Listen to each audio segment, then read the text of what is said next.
ఇది మీకు చూపెట్టాను అందరూ. పార్లమెంట్ ఎన్నికల తర్వాత కాంగ్రెస్ ప్రభుత్వం కూలడం ఖాయమన్నారు నిజామాబాద్ బీజేపీ ఎంపీ అభ్యర్థి ధర్మపురి అరవింద్.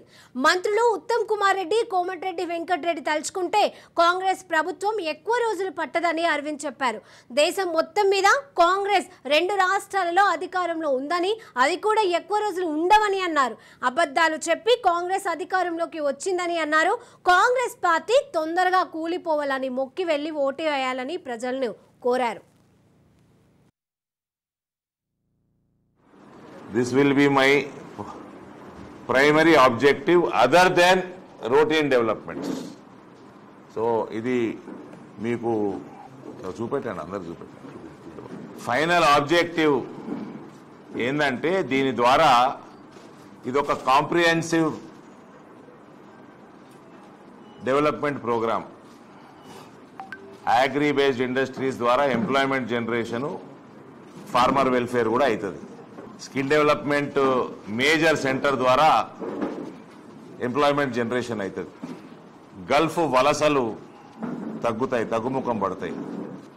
కాబట్టి ఒక comprehensive programme, employment generation programme ఇది, which will also cater to farmer welfare. Gulf migration తగ్గుతుంది. ప్లస్ బేసిక్స్, రేషన్ కార్డు లాంటివి బేసిక్స్ రాష్ట్ర ప్రభుత్వాలు ఆపటం తప్పు. కేంద్ర ప్రభుత్వం నుంచి తీవ్రమైన ఒత్తిడి తీసుకొచ్చి, ఏ రకమైన ఒత్తిడైనా సరే తీసుకొచ్చి ప్రతి మహిళకి, అర్హులైన ప్రతి మహిళకి, ప్రతి ఇంటికి రేషన్ కార్డు వచ్చేయాలా. It is very shameful that governments ration కార్డులు ఆపుతున్నాయి.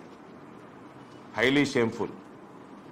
ప్లస్ ఒక speciality hospital for beedi workers. పసుపు బోర్డు మీద అయితే ఏ రకంగా ఫోకస్ చేసినామో ఈసారి ఎంప్లాయ్మెంట్ జనరేషన్ మీద ఫోకస్ చేస్తాము.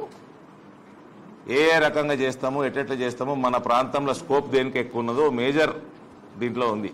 అండ్ ఇవన్నీ కూడా భారతీయ జనతా పార్టీ రూల్డ్ స్టేట్స్లో ఇవేం పెద్ద సర్ప్రైజింగ్ కాదు, ఇవన్నీ జరుగుతూ ఉంటాయి. రేవంత్ రెడ్డి గారు గుజరాత్ మోడల్ గురించి మాట్లాడినరు. సో ఇదొక ప్రణాళిక గుజరాత్ మోడల్. వాళ్ళు కోఆపరేట్ చేస్తారని నేను ఆశిస్తున్నా. చేయకపోయినా చేపించుకునే కార్యక్రమం చేస్తాం.